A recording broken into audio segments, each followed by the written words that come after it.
catch my breath.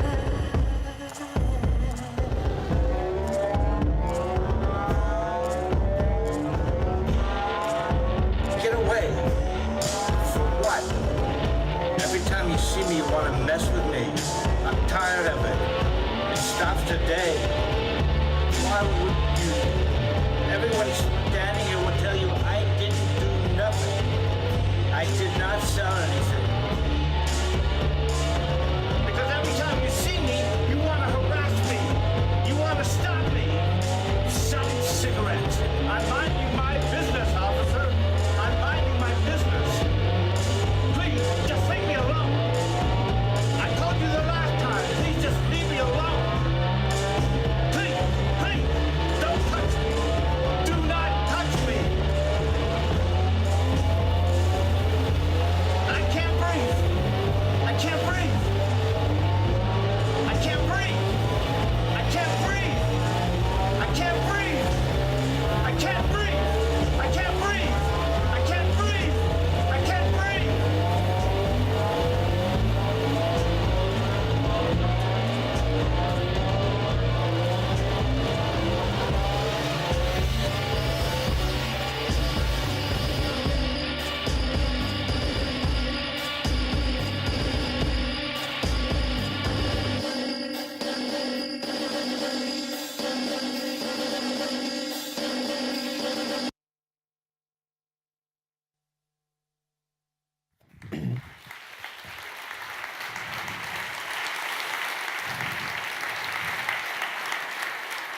I Can Breathe of Pussy Riot, the latest release of this group. First time in English, and we're very pleased to have them here. Please give a big round of applause for Pussy Riot, Masha, Nadia, and Peter.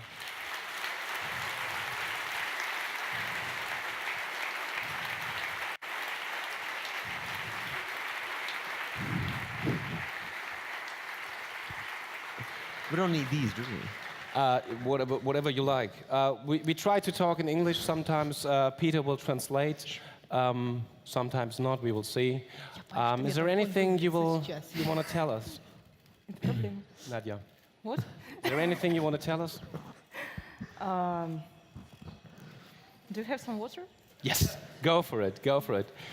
This was, as I said, the first English release. Why is it important to, not only to talk in Russia, to do your kind of Russian, to your kind of protest? What do you think? Because protests international thing, probably. But you didn't that before, We didn't. Well, it just happened as a coincidence that when this song was recorded, we were in New York in December 2014, this year. And as we were recording the song and walking out of the studio, there were these huge rallies blocking Brooklyn Bridge and trying to stop traffic in Manhattan, which was dedicated that time to events around Eric Garner. So we recorded a different song We just in tried addition to the ones new that we language. already recorded, and in the end, it was this New York and Eric Garner dedicated video. Okay, and what did you say? I said that we try to learn new language. And A new- sometimes it's possible. Yeah, right. We can understand you. And I think most of the people know this song and know the video, but some of them don't. You just mentioned Eric Garner. Yes. So give us a little bit of a background of this video, please. So as we found out during last year, United States of America is a very interesting place because, well, first of all, we have this video where its main character is a black man who's shot by police in New York. And also we just listened to Reed Hastings, the CEO of Netflix, speak on a different stage, and we took part in season 3 of House of Cards, which was filmed in Baltimore. And those who watch the news maybe saw that during the last week there were some super heavy riots in Baltimore when the local black community was protesting police brutality and police discrimination of the black population that was happening in the last few years. So this is obviously a very maybe the main issue in the United States now, and since we spent some time in America, we decided to approach this creatively as well. We have some parallel discussions going on. Is there anything you want to tell us? I just said that, I don't know, we were just driving at the car and he showed me on iPhone the last words of Eric Garner. That's why this song exists, because it's really about us. About us and about, as I feel, Russian kind of independent protest. You mean I Can Breathe is a symbol for yourself? Yes, the lyrics to the song is his last words as he was saying when police was basically killing him. It's very similar what we feel now. And you just mentioned House of Cards and Netflix. You played a role and you were, protesting against a fictitious Russian president. You're so totally into pop culture and everyone all over the world knows you. How important is it for you to be famous in terms of, protecting yourself? Don't look at me. I'm silent today. You just like you just love pop culture, even if you look like this. No. Yes. Today my role I think Nadia should today my comment role about being is to be a famous. silent, shy woman, and don't look at me, don't ask me, and I'm just sitting here and having a baby. And You have to. what should a woman you have to do else? Boom. I think it's goal of women to just be pregnant. And silent in the corner. Yes. Well, actually, we're writing a book now, and it's a Pussy Riot's book, and the beginning of the book has a big, heavy chapter dedicated to feminism, because it's interesting as for example, for people in America, maybe less in Europe, for Pussy Riot, feminism is this sort of way how people see the group, whereas in Russia, this is much of a concept that is really not that well understood. All right. What you have to know, maybe, that these two people are married to each other. This is why they sometimes have quite a lot of arguing, right? That happens. Whatever. That happens. You just mentioned it. It's not only a pop cultural protest, what you're doing. You're not only doing arts and music videos. That is what you have done. But you released this journalistic platform last year. And some people were thinking, wow, what's going on now? They're getting kind of professional. So why did you choose to found this journalistic platform in the first place, Masha? We are kind of professionals. It's because we want to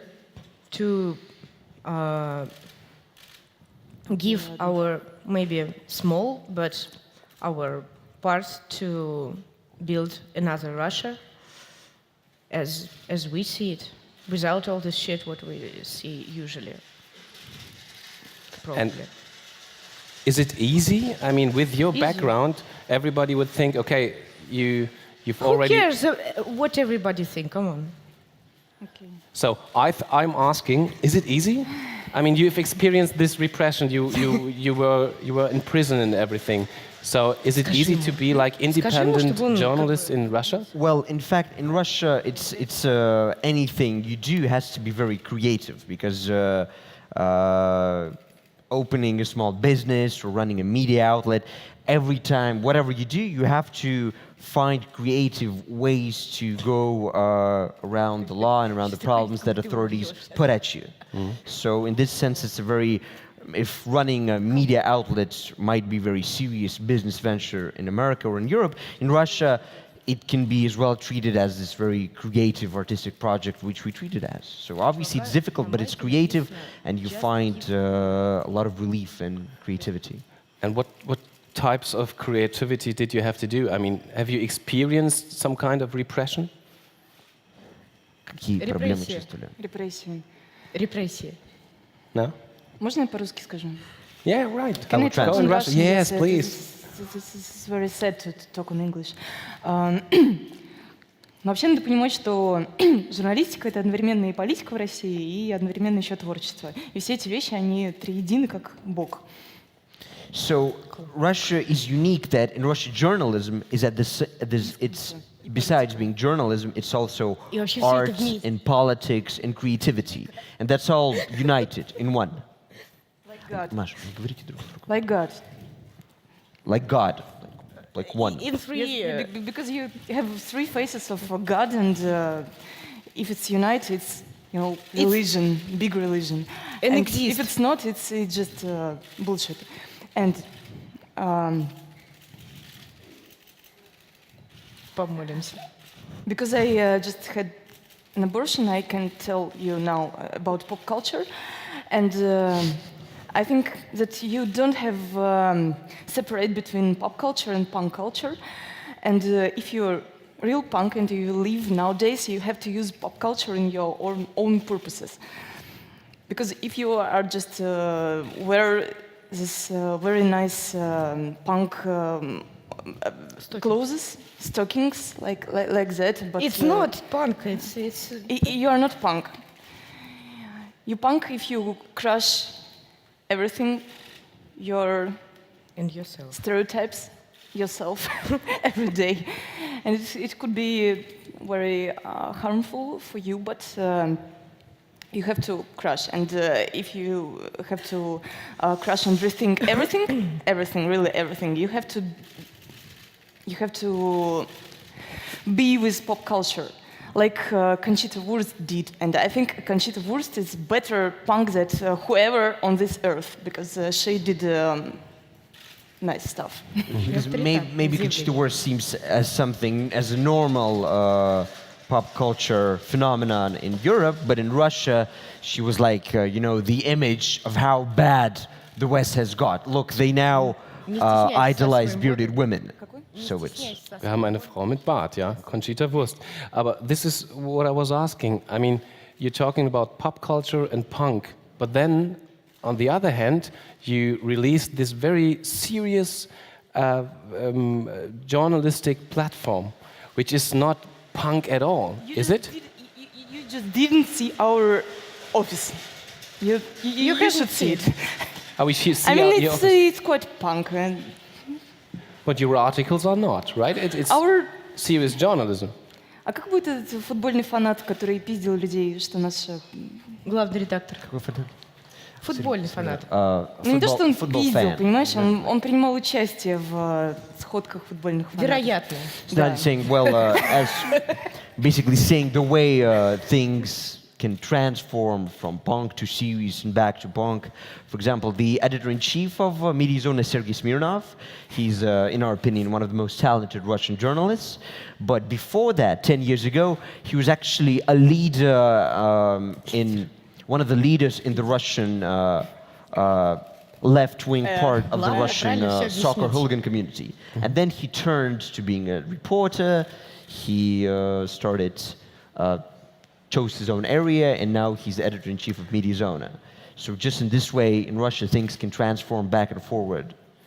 Sometimes, please excuse me when I'm naive or something, but when I see your background and you've been to prison and you experience a lot of human rights violations on yourself, and then you start to do a serious journalistic platform, I would be frightened to experience the same repression that every journalist, free independent journalist, can experience in Russia. How about you? What happened? Его предыдущий вопрос противоречит этому вопросу.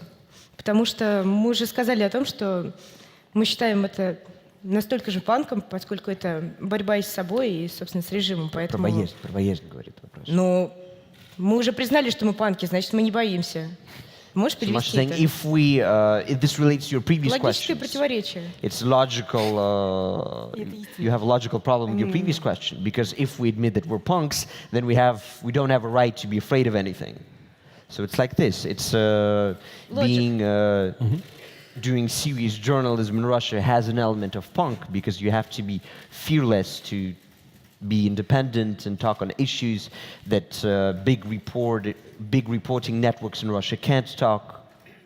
Do you feel Ты safe? так заботливо. Но вообще недавно осознала, что я люблю кусаться. Я недавно осознала, что я люблю кусать людей. Тоже хорошо. Надо перевести. With the question of being safe, Nadia says that recently she found the admission that she sometimes likes biting people. Как это будет This is a по-английски? biting. Байтинг? Biting people, yes. I don't И like это, biting. мне нравится сильный контакт с реальностью, и в этом смысле медиазона, в том числе, она обеспечивает этот сильный контакт с реальностью, такой примерно как покусывание людей, потому что я не могу просто говорить с человеком, это скучно, это неинтересно, это нелюбопытно, надо его кусать. So Nadia says that she prefers ways of strong contact with reality. In this sense, Mediazona is like very intense contact with reality because you have the chance to approach people and talk to people and communicate with the audience and with society by very intense ways when you report things happening in prison, and this is much better than just living. It's an intense approach. Yeah? Do you feel yourself like a psychoanalyst now? Like a what? Psychoanalyst. Psychoanalysis. Do you feel psychoanalytical No, right I now? don't, just character asking of the naive Woody Allen questions. I mean, after your background, with your background, I would say, whoa, that's pretty hard and intense to do, this kind of work because you were in prison, and I would be at least a little bit afraid. Ну, вообще, You aren't. вообще так не работает, потому что если бы вы совершили убийство и попали в тюрьму, вы могли бы научиться не совершать убийство и не попадать в тюрьму. А когда вы просто за какие-то танцульки попадаете в тюрьму, то это абсолютно ничему не учит. Ну что, не ходить, что ли, или как? In Russia, it's very difficult, about being afraid, because if you kill someone and they send you to prison, the goal of the penitentiary system, and you can teach yourself that maybe it's not right to kill people and go to prison. But in Russia, if they send you to prison for dancing, you can't really learn a lesson of being afraid or not being afraid, because you never know what will happen next and what will be the reason of them sending you to prison. And Maybe next time you just will drink water and somebody put you in prison because of that. It's not reason to not drink water. It can teach you. It can teach you. So this was unreasonable. I'm not very, original person, but эта идея поместить нас в тюрьму, она была абсолютно алогичной, и она не в состоянии ничему научить. The idea of sending Pussy Riot to prison that Putin has developed, it was absolutely irrational, and it can't send anyone, it can't make anyone be afraid because you don't really understand the logics and the rationale behind it. So it's all about arbitrary. Well, it's about Putin's personal judgment and phobia, and that can't really make anyone afraid. Да, поэтому ты учишься тому, что можно делать вообще абсолютно что угодно, потому что, если уж тебя за такую фигню могут посадить, какая уже разница? So when you sort of get accustomed to the idea that you can do anything and you should do anything, because if they can send you to prison for doing something as simple as nothing as dancing in a church or singing in church, then it's just not reasonable to be afraid or to limit yourself in doing something. One little remark. You have to hear this lesson because sometimes people hear things in different ways. So that's why you are asking about fear and so on. You are thinking in one way, and it's, you have to have вариативность. You have to vary. Like. Петя, можешь рассказать вкратце только недолгую лекцию про тверкинг и про вот эти танцы у мемориала, то что девочек посадили там? Nadi's asking me to tell a very big story which happened in... I asked you to tell shortly. I'll try to keep it short. Make a long story short. Make a long story short. So there was a very big scandal when... does the audience know the dance... I think in English it's called twerk or twerking. Twerking? It's a dance that Miley Cyrus did. Yes. Yeah? When you move, when you do like very sexual moves with bodily parts. So there was a group of 15-year-old girls far out in Russia that just did this on a concert in their high school in front of their parents, this dance. And this caused a huge national scandal in Russia. And their dance was part, it was basically, so they did, these 15-year-old girls, they did an erotic dance which was part of a Winnie the Pooh play. And this caused, for some reason, national outrage on a political level, with like very high officials saying, going on television saying, this is inappropriate, we have to punish the parents, we have to like really not allow these horrible things happen in Holy Russia. And they closed musical studio. And they closed that dancing studio. All right. And then a group of girls in a different city decided to advertise their own dancing studio by doing the same dance in front of a Second World War memorial. And they got sent to prison for 15 days. Small terms, but this also caused great outrage, and it was like the center of the scandal when they did it. So, you know, Russia is moved and functions by pretty funny laws these days, and it's very hard to predict what will shoot out and become the next big thing, like this funny erotic dance high school girls did. Okay, got Да, you. еще в Now, Минске второй волны говорили о том, что личное — это политическое, и нужно бояться своих желаний, потому что у нас реально личное стало политическим. Feminist, the second wave feminists, Nadia's quoting, they were saying that Simone de Beauvoir. personal becomes political. And in Russia, you really feel that, and you have to be afraid of your own desires еще в 8 because году об этом писала. personal, with incredible speed, moves to being political. obviously, it's getting even worse. And if you see the new, regulations about restrictions about press freedom, and you think, wow, what's going on there? Do you yourself, what did they do to you recently? What? Is there anything like cyber attacks or trying to keep you down, to keep your mouth shut? Is there anything they doing to you? You mean to медиазона? Пытались Ну, ли там какие-то DDoS-атаки кибератаки? есть Yeah, иногда. right, медиазона. DDoS-атаки и плюс еще предупреждение нам Роскомнадзор вынес. Well, the usual things like DDoS attacks or warnings by the official government media watchdog. These things are so when you don't get beaten up by a iron rod to your head in Russia, you don't really notice that. So these things are, obviously they happen Можно often, про but we про don't обыск notice them открытой too России much. сказать? Про обыск. And things like Masha's mentioning, there were stories when Mikhail Khodorkovsky also has an NGO running in Russia, which was recently searched. So people don't really pay that much attention to legal things when there's no physical abuse or assault. Because what we really want to mention are big things like one of the leaders of the Russian political opposition and our friend Boris Nemtsov was shot and killed right across from the Kremlin 2 months ago. And after things like this happen, you sort of stop mentioning DDoS attacks and searches in your office and legal problems because you realize that sort of the fight is different. Is there any questions? We are a little bit running out of time. We have a question. You have questions? I have a question. Yes, do you have a question? It's possible.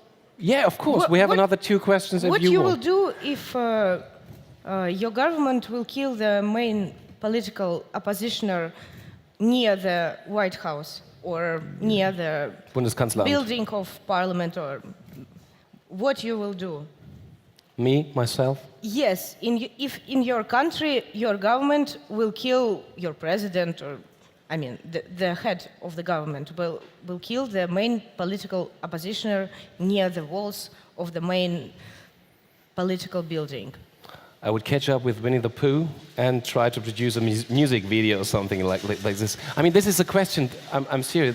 These This are is the a questions question. we don't have to question ourselves, because we don't have to live in this kind of restricted areas. You know But what it's I'm- very. This is why it's so Это interesting очень to хрупкая talk to you. граница. Скажи, it's very fragile border. Much think that the border of living in a society like Russian and a democratic society is often very fragile, as we see in the United States. Another example. Is there any questions? I think we have Говорю, Господи. Можно я скажу очень another фразу 2 важную? minutes or something, so maybe 2 or 3 questions. Do you have something to ask to Pussy Riot? Очень говно, а не агентство. There's no questions for Pussy Riot in Berlin, Germany. Yes, there is. Over there, please.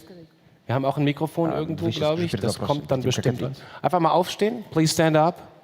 Then we can see you. Yes. Он мне не ответил. Is there a microphone for this guy? А что он ответил все же?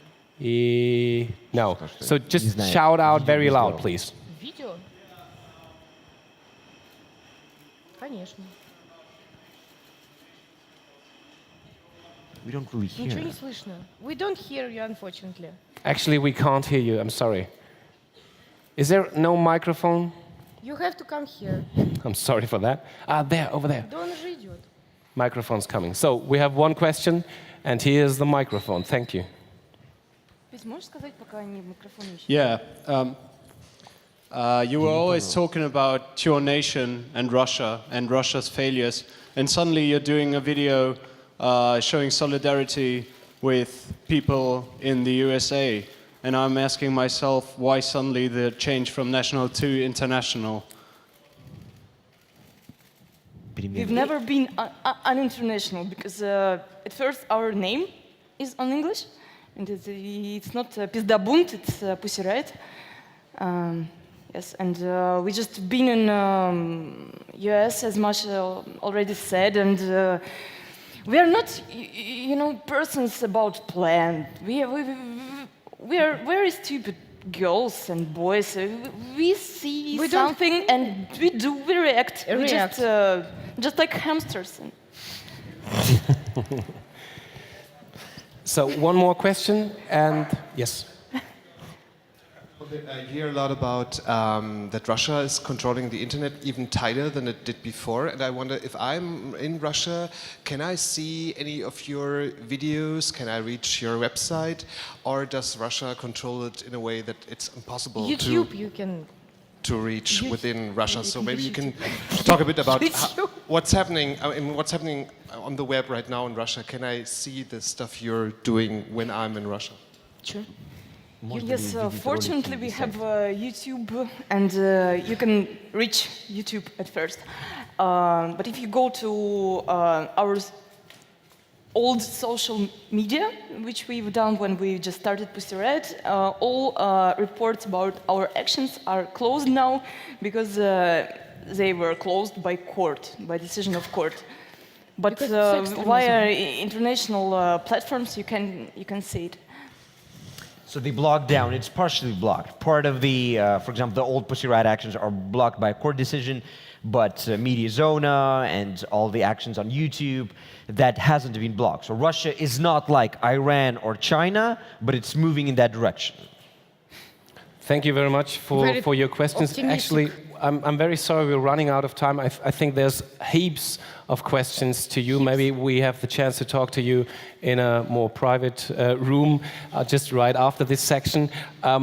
Hier geht's weiter mit WhatsApp TV Television from Abroad mit Moritz Pohl. Und ich möchte ganz herzlich Danke sagen. Thank you very much. Thank you. Pussy Riot, Nadja, Masha and Peter. That was great.